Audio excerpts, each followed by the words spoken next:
Gurudev, all the Kriya Masters, all the sages and saints, all the gods and goddesses, and I bow to all of you. I especially pray to Sri Guruji to think through me, speak through me, and act through me. Jai Guru.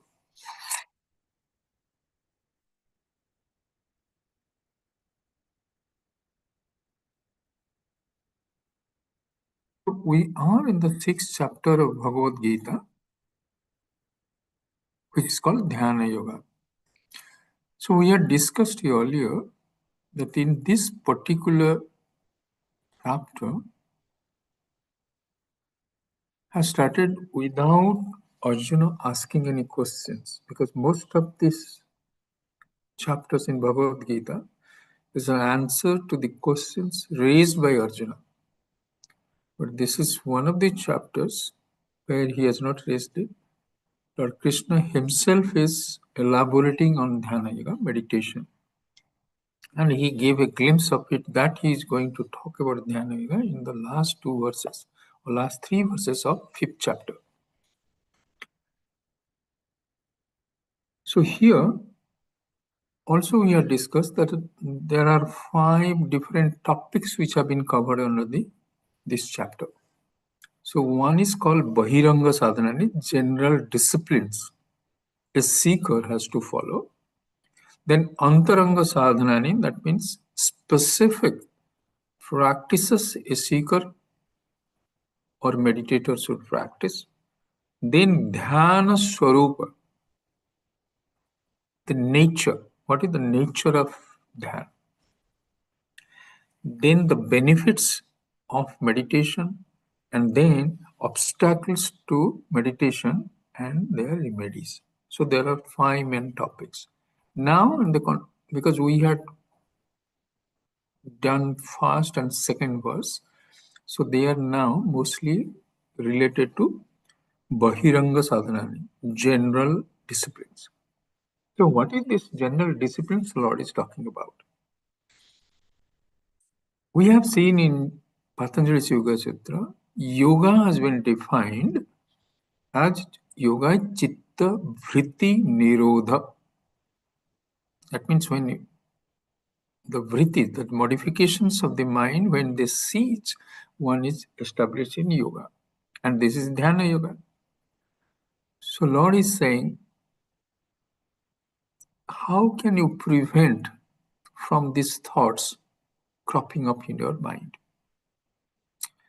Which are the thoughts? Let's understand which are the thoughts which crop up in one's mind when we meditating. What will crop up? Which thoughts will come? Yeah? Day-to-day issues. Day-to-day incidences. What? Baba, Rag, Dvesha, whatever we have accumulated. Whatever you like, whatever you dislike. Yes. So these are the things which you do carry on. They are in our subconscious mind.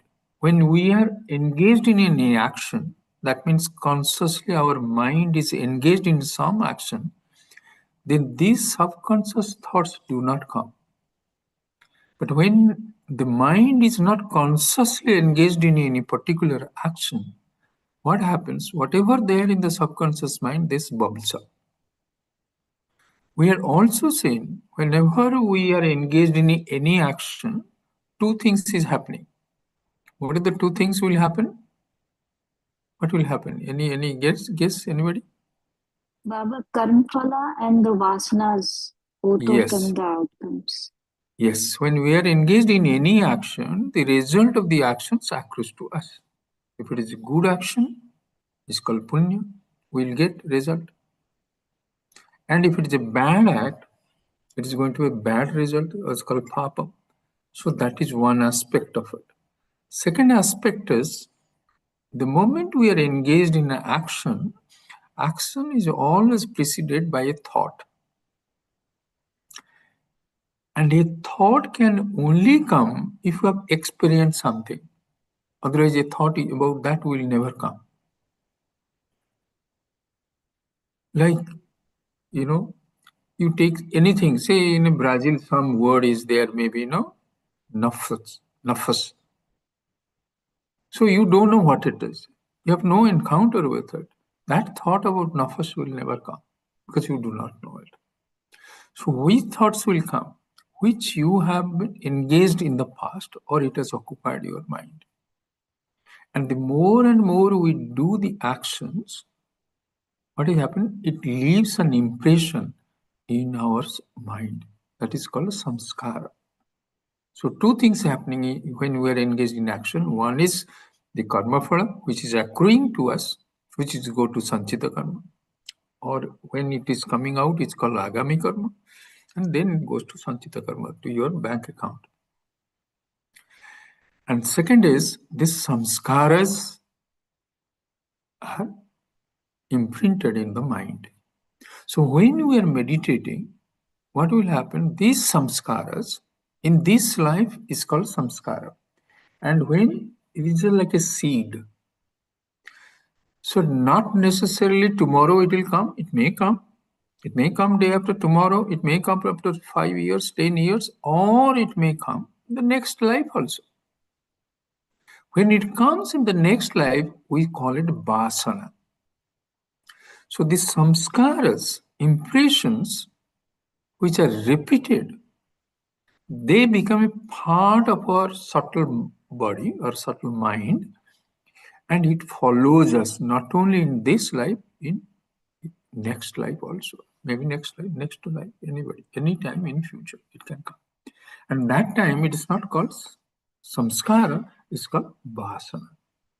So samskara is a seed, vasana is the like a tree, which is fructified, and that influences our thought. So those thoughts, this vasana, the crop up. And when these thoughts come, then a desire called kama. And when kama comes, then either it will express itself in words, so you talk, you shout, or you love somebody, and then it propels into action. So thought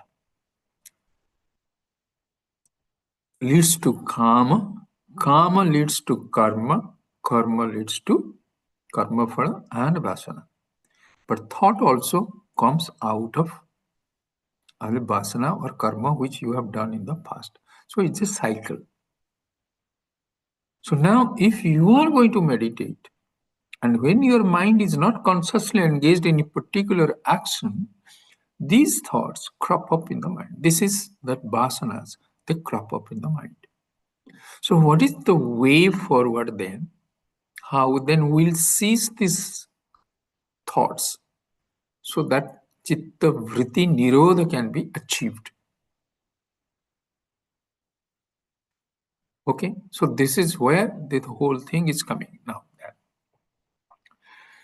This Bahiranga Sadhanani, then Lord is saying, this is where Karma Yoga helps. How Karma Yoga helps? He's saying, why? Because you are getting engaged into action because something you like or something you try to avoid. Raga and Dvesha. Raga means you like, Dvesha means you avoid. Because everything in this world, whatever we experience, always we categorize it. I like it, I don't like it. We just categorize it. And then whatever we like it, we go for it. Whatever we don't like it, we try to avoid it. Like you write that same example, like you write filter coffee, you go for filter coffee. Raga. So it makes a samskara. You avoid it's a tea, that is also samskara.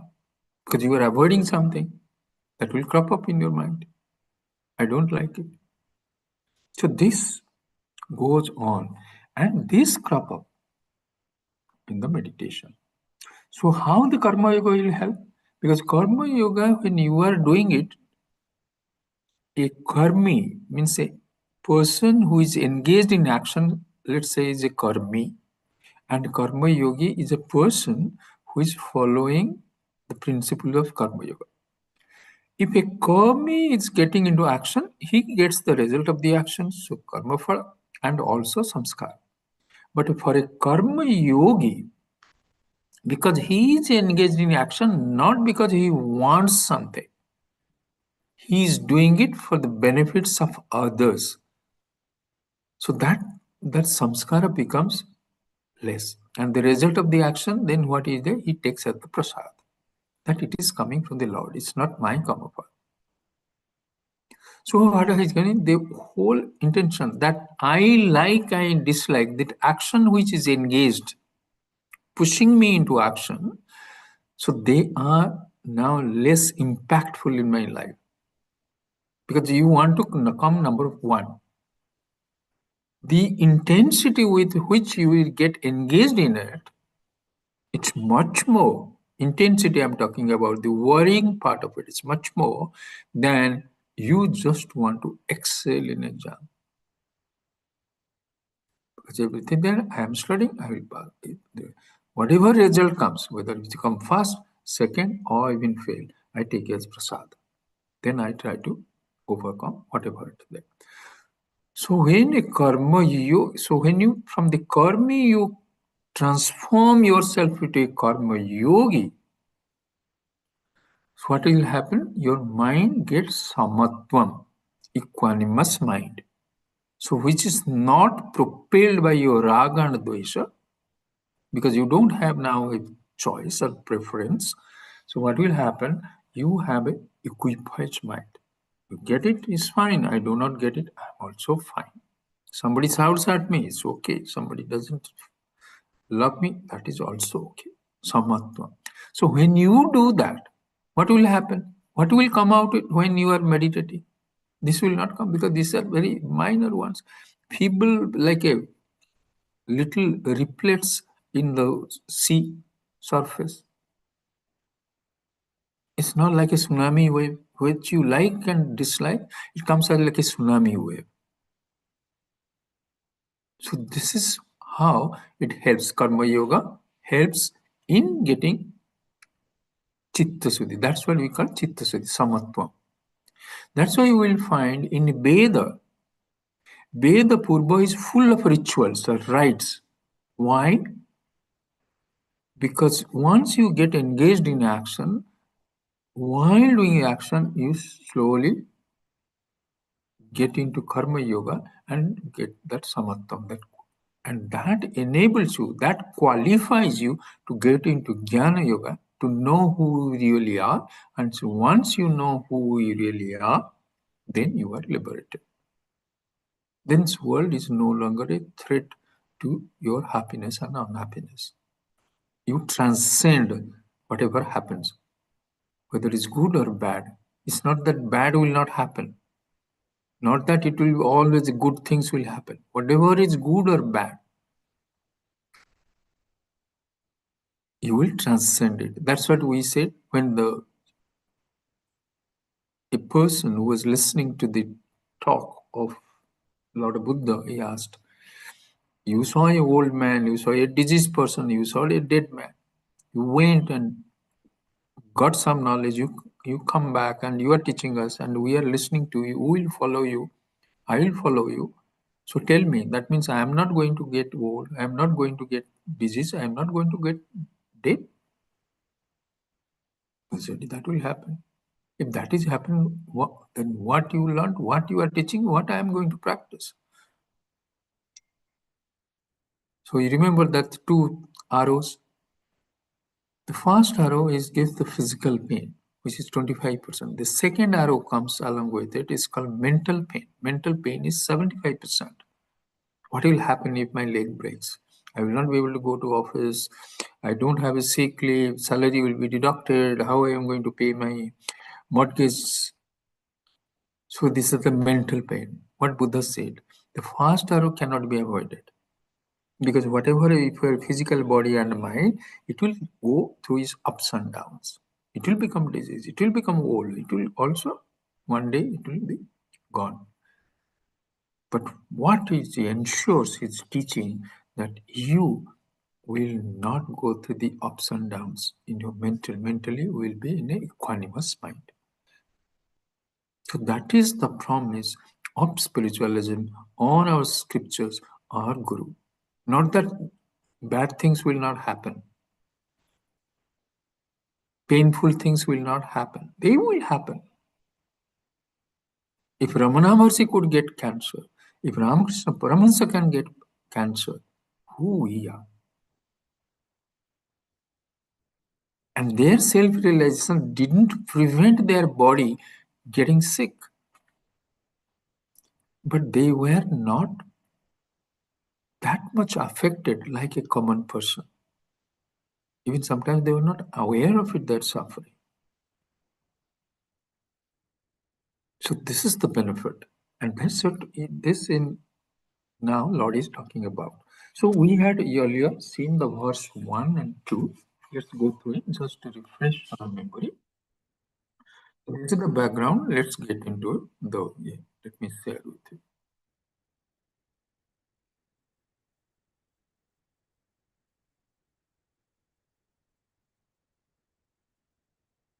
Yeah. This is the beginning. Dhyana Yoga, Sashtadhyaya, Sri Bhagavan Uvacha, Anashrita Karma Phalam, Karyam Karma Karotyaha, Sasanyasi Cha Yogi Cha, Nanalignira Chakriyaha. He who does the prescribed work without caring for its fruit is a sannyasi as also a yogi, and not he who is without the sacred fire and without action. What is saying? Anasrita kamapha. The person who is not attached to the results of the action, anasrita, when he is not attached to karma pram, karyam karma karotya, and also the action itself. He is not attached to the action, Ishwara Arpana Bhava, and also he is not attached to karma phala because prasada buddhi is there. So he is saying he is a sannyasi, not the yogi, not a sannyasi, but this is the person who is really a yogi. So here, what the Lord has talked about yogi, let's understand this. Lord is playing very frequently with the word yogi, but in the context he's talking about is different at different places. In the 4th and 5th chapter, whenever he was talking about yogi, I don't know whether you have noticed, he was referring to a jnani or a person who is always engaged in meditation. He has left everything, he is just meditating, or he is a yogi. Yes. But here, when he is talking about a yogi here, he is talking about a meditator. Meditator who has given up his actions, he is meditating, he is a yogi. Then he is saying sannyasi. We'll come back to that. What is he means by the word sannyasi? Because he is going to play around with these 2-3 words. So he's saying the person who is not attached to karma phala, a person who is not attached to action, he is really a sannyasi, not a conventional sannyasi or a yogi. Niragnir means he is, because sannyasis sometimes, they said there is no fire in his house. That means he is not cooking because he is living on the alms. So it refers to sannyasi. Cha akriya. Akriya means this person who is a yogi. He is just meditating. He is not engaged in any action. So he's saying they are not actually real sannyasis. The sannyasi is a grihastha, because we had seen the Lord in this entire Bhagavad Gita, he is always putting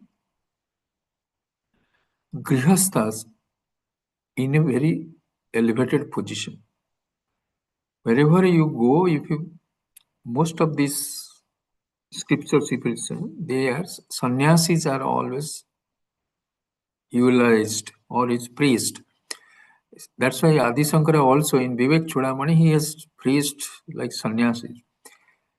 But here in Bhagavad Gita, whenever he is writing, and also this particular chapter when Adi Shankara is writes, so he says, hey, it's not that he is decrying a sannyasi, conventional sannyasi, but because you want to highlight the qualities of a grihastha, so he is saying those words. That is called nahi ninda nyaya. He is not condemning the conventional sannyasi, but because he wants to praise grihastha, he is talking something innocuously. You talk about some negative things about a sannyasi. So here, that's why he is saying, Lord is saying, so a grihastha who is not attached to the action, not attached to the result of the action, he is really a sannyasi, not a conventional sannyasi, or not a yogi who is sitting in the lap of Himalayas and meditating. So this is the purport of the verse first. Let's go to the verse second, which we have already done this because it has been long before. Come on.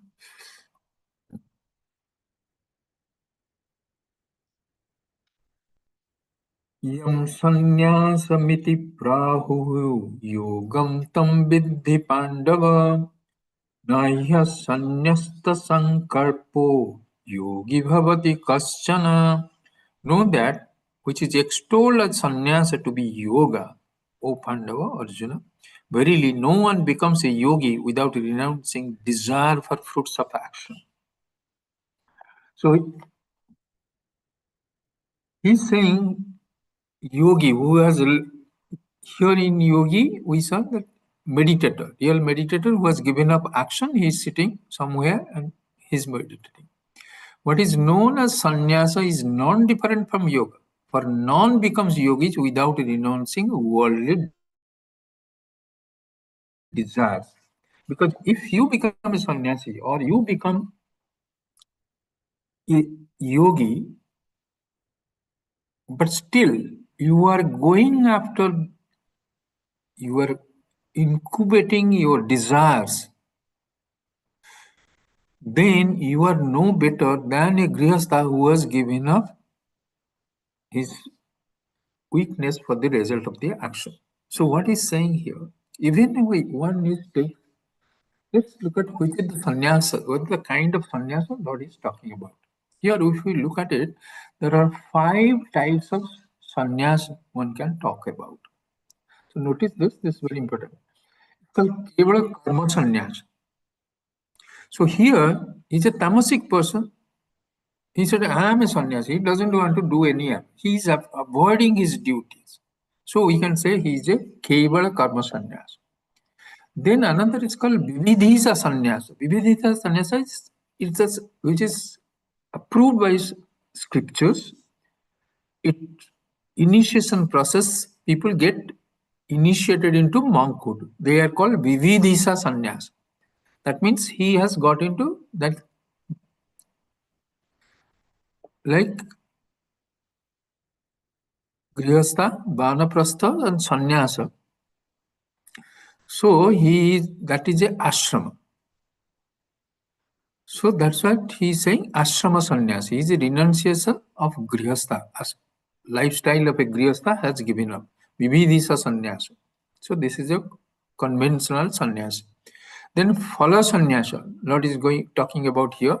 That means person who has given up on the result of the action. He is not attached to the result of the action. Then karma yogi. Sorry, I put it yagi. Karma yogi is who has Ishwararpana Bhavan Sadhubuddhi. Then Vidvat Sannyasa. Vidvat Sannyasa is a person who is a Jnani. You can say like Ramana Maharshi, Ramakrishna Paramahansa, or Guruji. So they are called Sattvic. They are Jnani. So that's why these sannyasis are called Vidvat Sannyasa. That's the thing.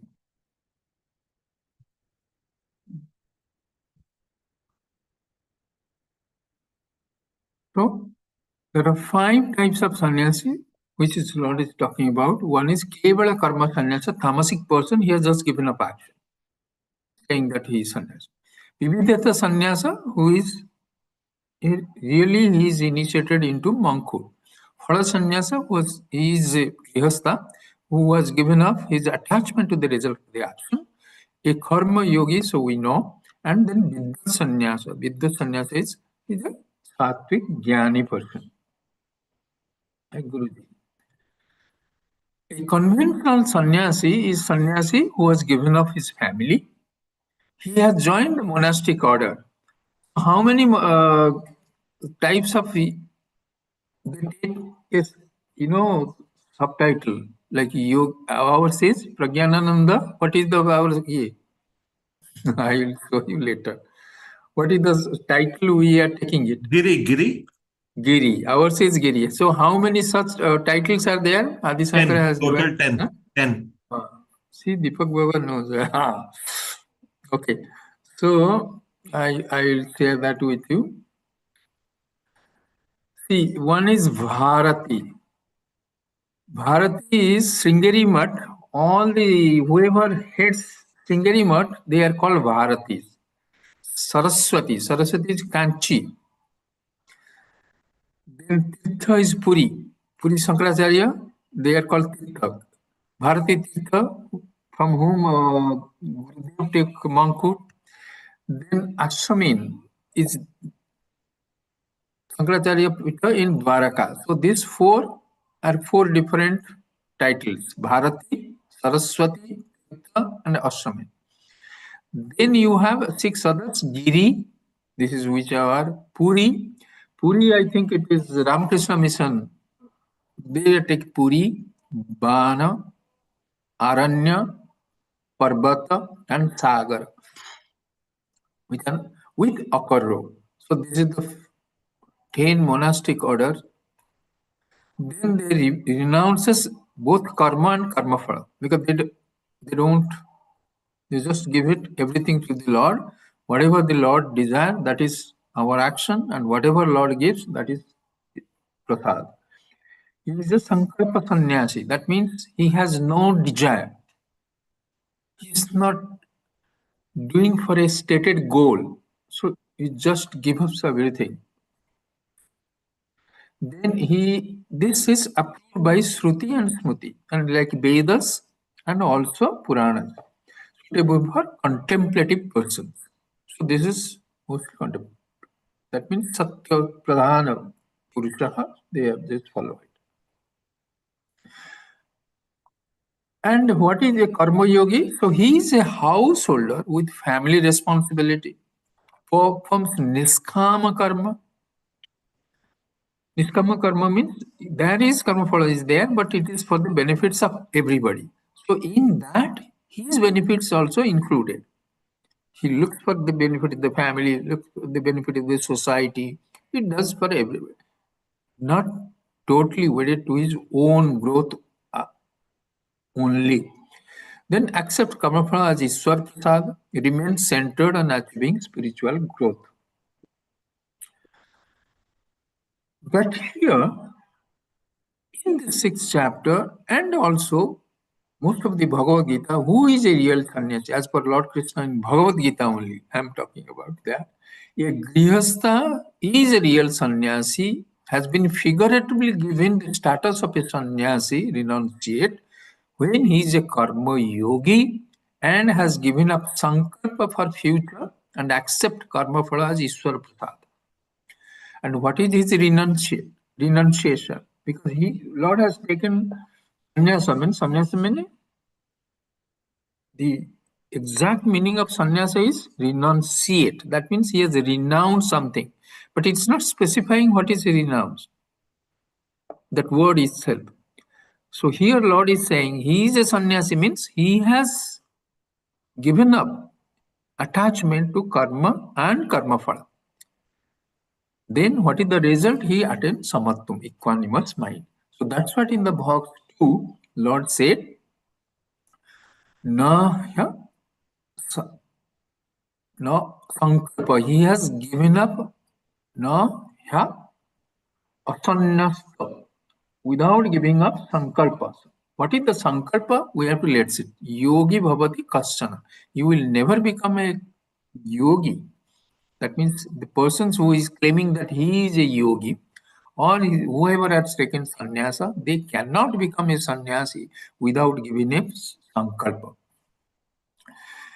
So let's look at what is sankalpa about. Okay, this is this. Sankalpa, here in the meaning of sankalpa, it comes from the Sanskrit word samyak iti kalpana. Samyak means a right, a proper, a form. Kalpana is thought, imagination, mental construct. You think of something, imagine. Because when you see an advertisement, you saw something in the, in the sub. So that an image forms in your mind.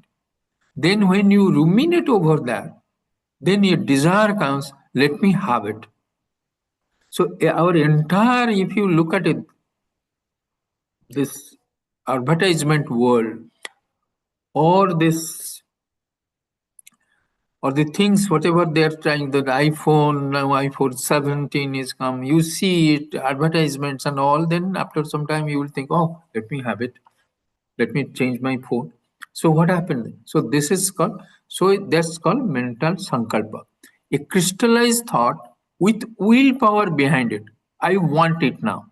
Becomes, that means it has become a calm and desire. I want to have it, which can uplift if directed spiritually. It's not also, sankalpa is not bad in itself. If that willpower, sorry, is the, if the willpower is to get uplifted spiritually, you want to spiritually grow, and therefore that sankalpa you have taken, that is okay. That is a good one. But which sankalpa is a problem? The sankalpa which is for to follow our raga and dvesa, get into engaged into things of this world, people of this world, and events of this world. That attachment, that binding, we get bound to those things or the persons or these actions. So that is called sankalpa.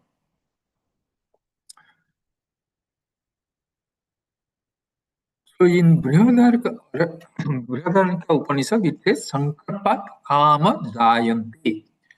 From sankalpa, mental resolve arises kama, desire. So what happens? Sankalpa comes, then comes kama. Kama leads to karma. Karma leads to karma phala, and karma phala leads to samsara, raga and dvesha. And life after life it goes on and on and on. So what is the way out? So Lord is saying the third verse. Let's look it. आरुरुक्षोर्मुने योगम् कर्म कारणमुच्यते योगारूढस्य तस्यैव कर्म कारणमुच्यते. For the sage who desires to attain to yoga,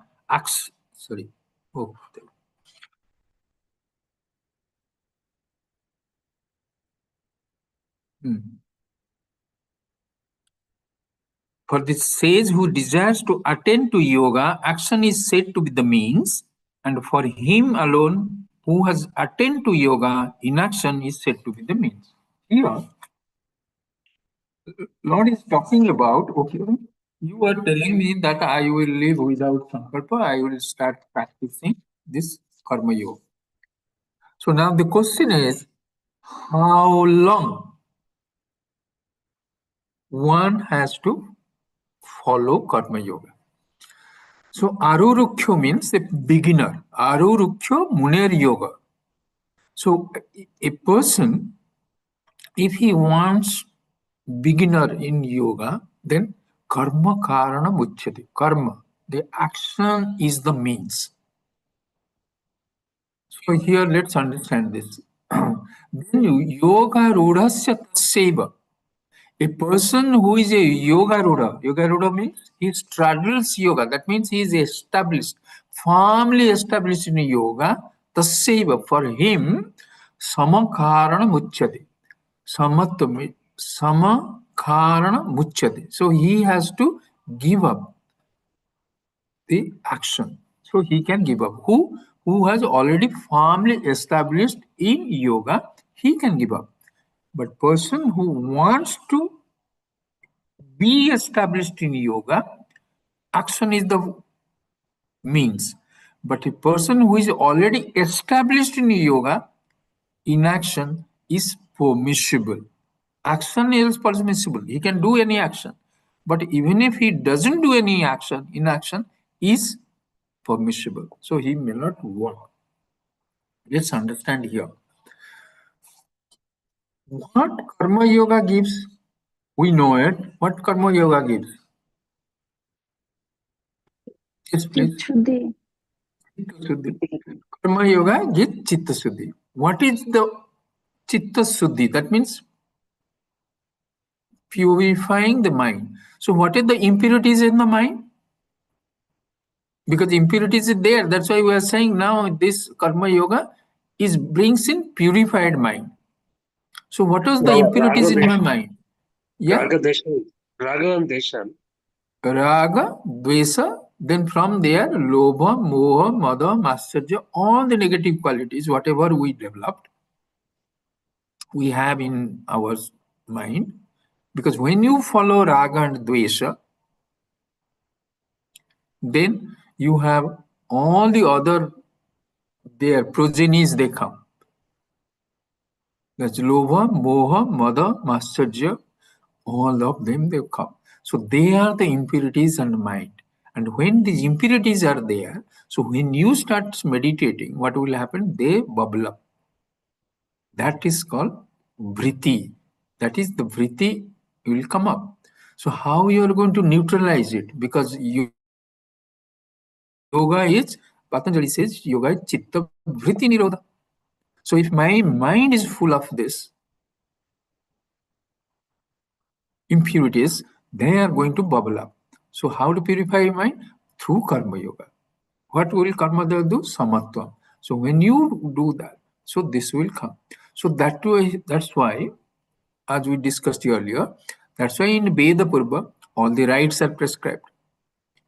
So when you go to ashram now, or people who are also taking sannyasa, even if they take the sannyasa, formal sannyasa also, a lot of actions is prescribed from them in the beginning. Look care of the cows in the ashram, look care of the ashram properties, the premises, some activities, something. Without engaging in action, you cannot get rid of your likes and dislikes. That is the way. So arurukyu, that means the person who is entering into yoga, who wants to get established in yoga, that means in meditation, so action is the way forward. That means Lord is saying what is a ground for karma yoga. So that is one. Say, and yoga rudasya. And the second level, once you are established, do I have to follow karma yoga throughout my life? He said no. Once you have achieved yoga rudha means, like you are firmly established. The person who is a horse rider, when he's riding a horse, the horse is under his control. So similarly, yoga rudha is he's straddling on yoga. That means he is now, yoga is under his control. That means his mind is under his control. Why Lord is using this beautiful word? Because yoga rudha, why he is using? Because Arjuna is a fighter. He also mounts horse. So he will better understand. Aswarudha. Aswarudha means a person who is riding a horse. That means horse is under his control. Similarly, yoga rudha, when yoga is under his control, that means he is firmly now established in yoga. For him, inaction is also allowed. It's not the inaction is the way. if he's established in yoga also, he can do any activities. Because that's what the Lord is talking about it, because he is prescribing it for a grihastha. So if you say, okay, now he has become karma yogi, he will give up all actions. No, no, no. Even he can continue to get into engage in action, because it's for the benefit of others. He's not doing for himself first. Second thing also, even if he's engaged in action, it doesn't bring in vrittis in his mind. It's because he is devoid of raga and dvesha. So vrittis doesn't come, but he can get in engaged action. He has the right to give up action also. That's what Lord is saying here. So that means once you are established in yoga, that means established as a karma yogi, and once you have got samatvam in mind, how you will know is samatvam in the mind? Then you have got the qualifications to get into jnana yoga. What is jnana yoga? What is jnana yoga? Self-knowledge. Yes, self-knowledge, knowing about your true self, real self. And what is the process involved there in jnana yoga? Sarna mana. Manana and nididhyasana. Shravana, hearing continuously on a regular basis, not that one day, only Saturday it will happen. Every day, all the time, listens to your guru or read the scriptures. So, Shravanam. Then Mananam. Mananam is whatever doubts you are there, try to clear it in the Mananam stage. You question it. That's why all our scriptures are based on questions and answers. Why? Because a disciple has been given the right to ask questions, because you will have doubts. It's not blind faith. It is understanding, proper understanding. So you will have raised questions. So ask your guru and get it resolved. So this is Mananam and Nididhyasanam. Now I know what my scripture is saying, what my guru is saying. It looks okay. Now I find it's reasonable, logical. But the third stage is it real to me? That means, is it has implications in my life? So that is where you that integrate that knowledge to your life. When you integrate that, that is called Nididhyasana. And this meditation,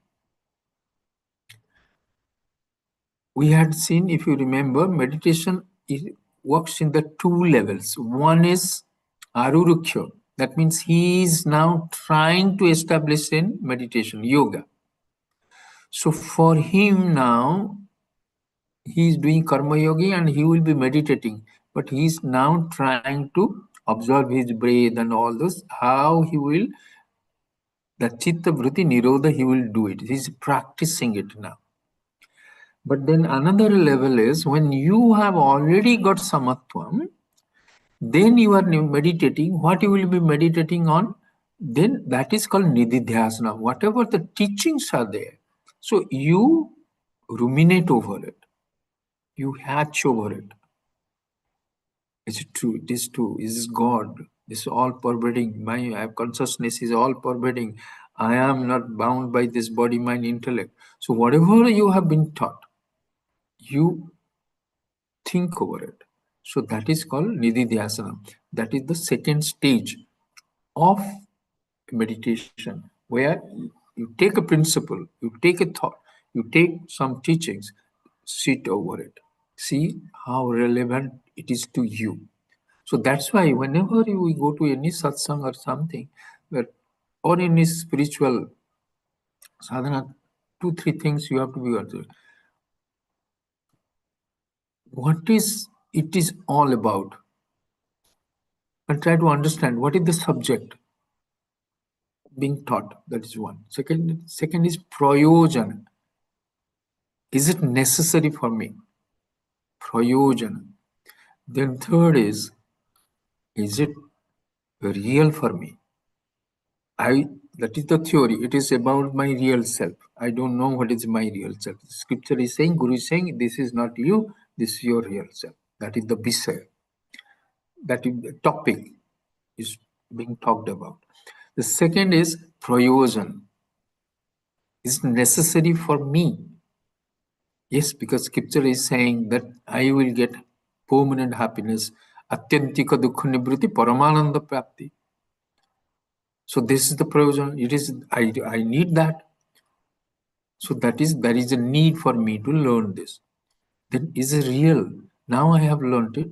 Now, is it really real for me from my life point of view? When I'm looking at it, does it look reasonable? Does it think that I will be able to benefit out of it? How I implement it? So that is like you have taken coffee, you have put the sugar, but then when you take the coffee, you are not finding it sweet. Why? Because the knowledge is there, your life is there, but they have not mixed. So when you take the spoon and stir it, so each molecule or atom of that coffee, the sugar goes. So that is that called Nididhyasanam or Jnana Yoga, where the knowledge and your lifestyle, they integrate. It becomes a part of you. It's no more the scripture's knowledge. The locus of knowledge is now in the scripture. Locus of knowledge. Where is the locus of knowledge? In the mind of my guru. And where is the locus of ignorance? Where is the locus of ignorance?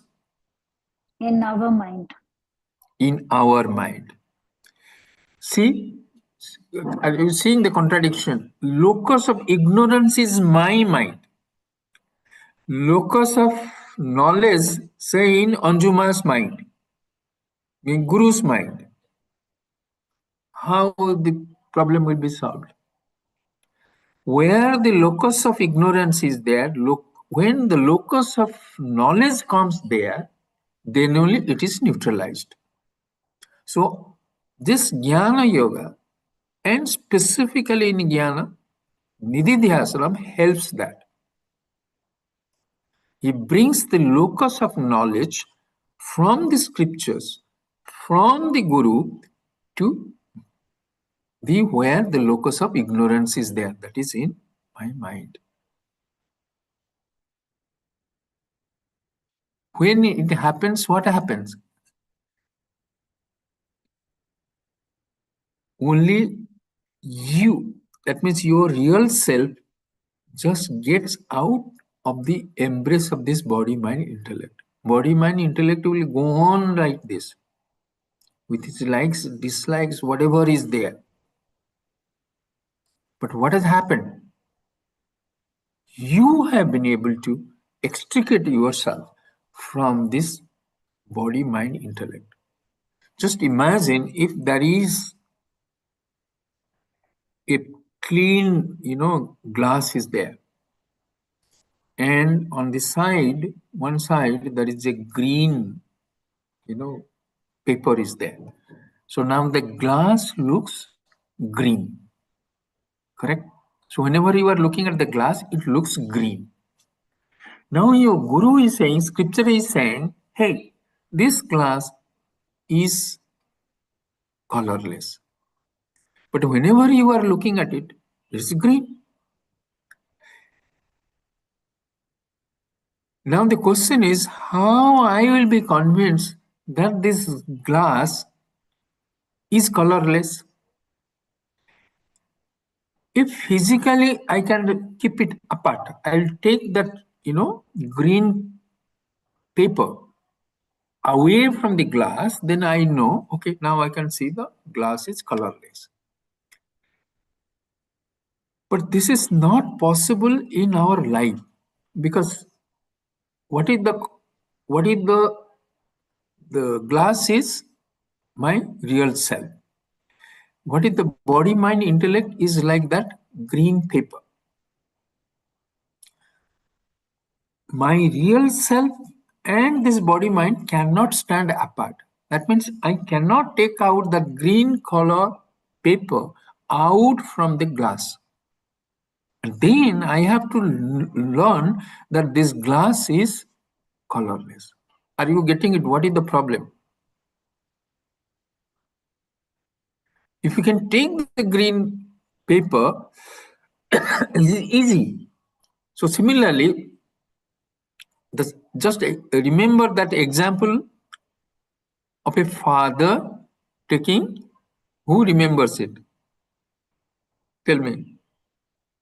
What is the beautiful example we have discussed? You must remember all these examples. Then it helps in understanding. The father takes the son for Movie a hall. movie, yes. So he's saying that there is a screen on which the movies play out, the drama is played out. So when they reach the hall, the movie has already started. So the son is asking, Daddy, you told me there is a white screen. Where is the white screen? So Daddy says, yeah, whatever you are looking at, he said, there is no, this is only, I see, chariot is there. See, like Mahabharata war is going on. A chariot is there. No, beyond the chariot, the sky is there. No, beyond the sky. Oh, the flag is there. Beyond the flag, the sky is there. No, beyond that. So how the child will know there is a white screen behind the movie? How he will know? Tell me. When the movie will stop, When the movie will stop, that is the half time, correct?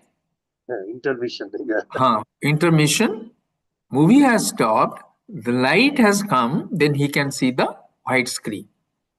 In our life, is that possible? In meditation, it is possible. Yes, correct. So when you get chitta vritti nirodha,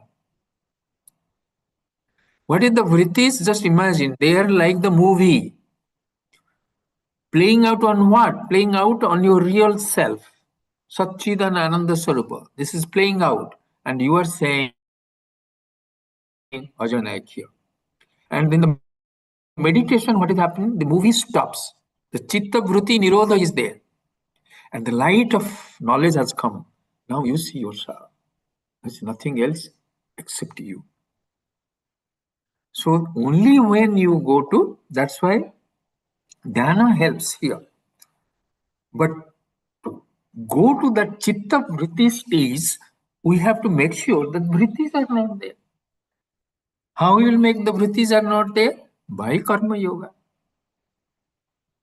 Ishwararpana bhava prasad buddhi. Then what is the benefit? Samatva, equanimous mind. How long I'll continue? As long as possible. That things of this world doesn't irritate you, doesn't make you, happy or sad. You will know. When somebody tells some word, use some very offending words to you, against you, so it doesn't affect you, then you know you're samatvam. Then another thing we had discussed long before. What is the measure of knowing that you have samatvam? Who remembers this? He gets chocolate. FIR. Yeah, who said? Anjuman? Yeah. Huh? Neha. Neha. Thank you. So you one chocolate from me. FIR. Who get? Never don't say. Who knows what is FIR? Tell me. Frequency of suffering, then intensity, and how do you how soon you Repetition. can come back. Not repetition, coming back. Revival. Anjuma. Revive, yeah. Recovery. Frequency, Recovery, intensity, recovery. FIR. How frequently you are getting angry. See, if your anger is your, like a, which bothers you, the bad quality. How frequently you are getting angry. So once you become a karma yogi, the frequency will come down.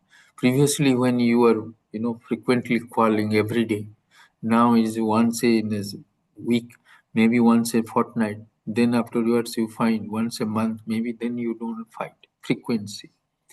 intensity.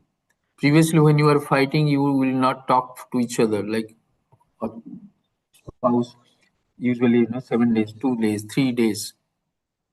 So more and more you mature, so that comes down from 7 days to 4 days. You will not talk. 3 days you don't talk. 1 day, then after 1 hour, then after 10 minutes you are talking. So intensity, recovery, how fast that recovery also the same. How whether your intensity, you can also say that you are breaking anything in the house when you are fighting. So FIR, frequency, intensity, recovery. So you will know whether you are improving as a person. Your samatvam is achieved. Once your samatvam has achieved, then you have the right qualification to get into jnana. Why right qualification? We saw sankalpa. Because previously your sankalpa was for things of this world. I want this thing, I want this person, I want this promotion or this job. Now from there, your sankalpa has again, I have to get spiritually grow as a good meditator, good disciple. So this sankalpa is there. But now from tamas and rajas, it is gone to sattva. We saw this sannyasi. One is karma sannyasi, is tamasic sannyasi. So he has also given up work. But he's tamas because he's lazy. He doesn't want to get up and do the work. And we saw the other spectrum. The last one, what sannyasa it is? Who remembers it? Vidvat sannyasa. Vidvat sannyasa, and which is about is a monk is a with when you are initiated into monkhood, that is called Vividisa. Vividisa. Vividisa sannyas. The last one was Vidvat sannyas. Vidvat sannyas means you have become a jnani. So you don't need a formal, you can do rock or roll. So because he is a jnani. Even in Gurudev's case, after his Nirvikapa Samadhi, he took monkhood. Actually, he is more a Vidvat sannyasa than Vividisa sannyas. So when becoming jnani and then that is called Vidvat sannyas. But when you are not jnani, Arurukya, that means you want get established, then that is Vividhisa sannyasa. But the first one was Karma Kevala. sannyasa. Even Karma sannyasa. Karma sannyasa. That was because he is a lazy person, tamasic person. The last one is Vidvat sannyasa. He is jnani. So even if he is engaged in action, he doesn't feel he is engaged in action because he is totally dissociated himself from the body, mind, intellect.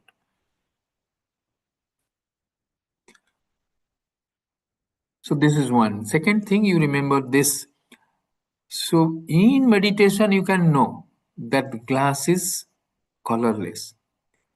But for a jnani, though he is meditating, how he will know the glass is colorless?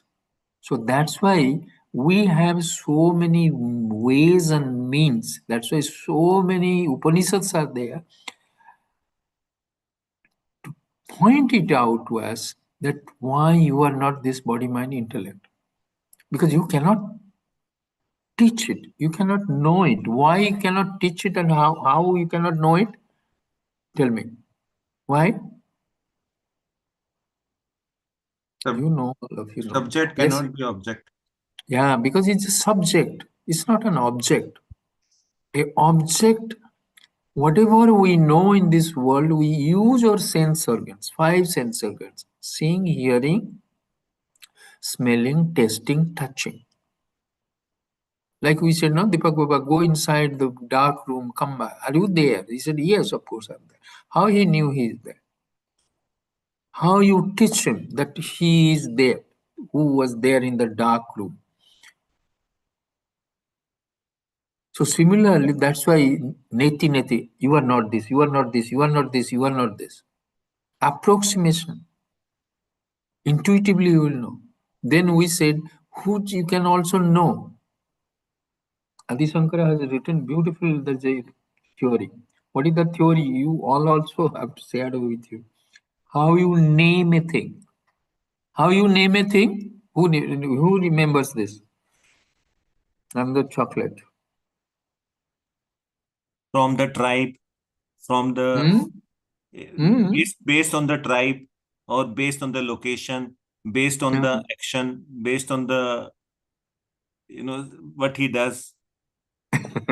Baba, you remember broadly, but the words you are saying, that is not what Adi Shankara said. Ye Yeah. jati.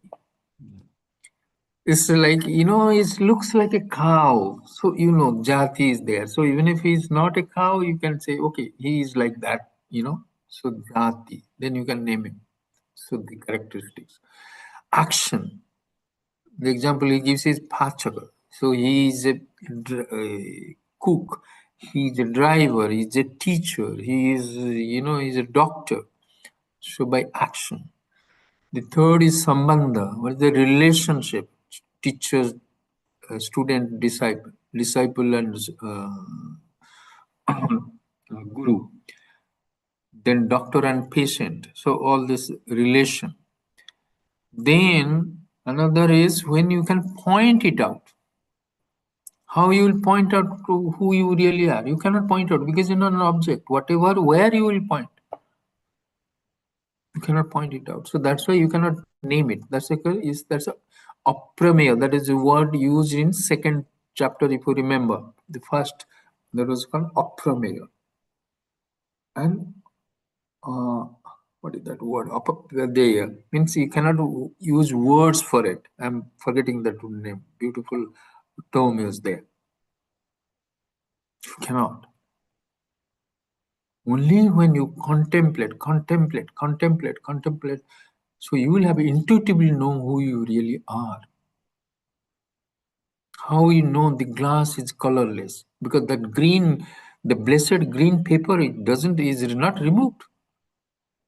We give an example of a rope and snake. That is a beautiful, because that is a different one. Because when you see the snake, you don't see the rope. And the moment you see the rope, you don't see the snake. Correct? Once you see the rope, you will not see the snake. Because there is a confusion.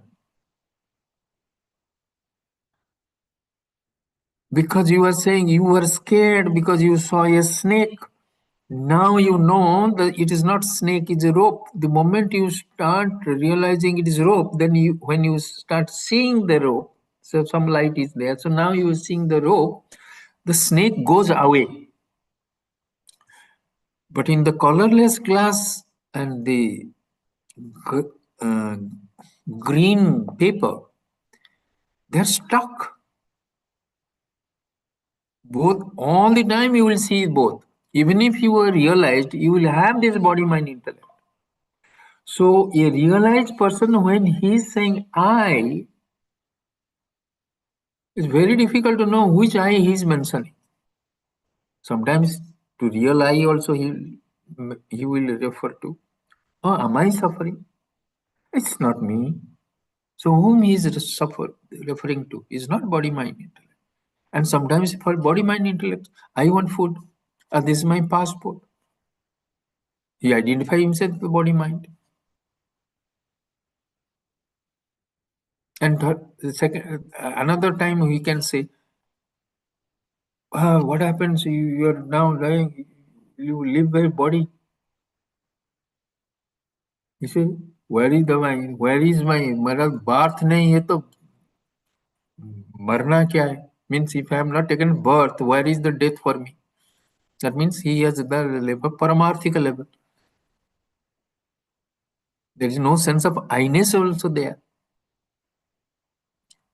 So for a realized person, when he is saying from first person experiencer, as a first person experiencer, you will very difficult to know which perspective he is talking about.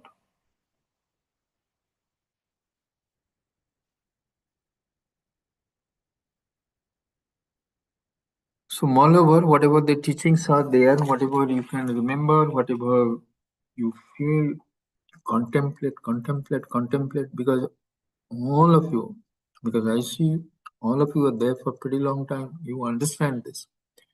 What we need now to contemplate, hold on to some particular, whatever you can remember, hold on to, contemplate 1 hour, half an hour, just sit and contemplate upon it. This brings in more clarity, more commitment.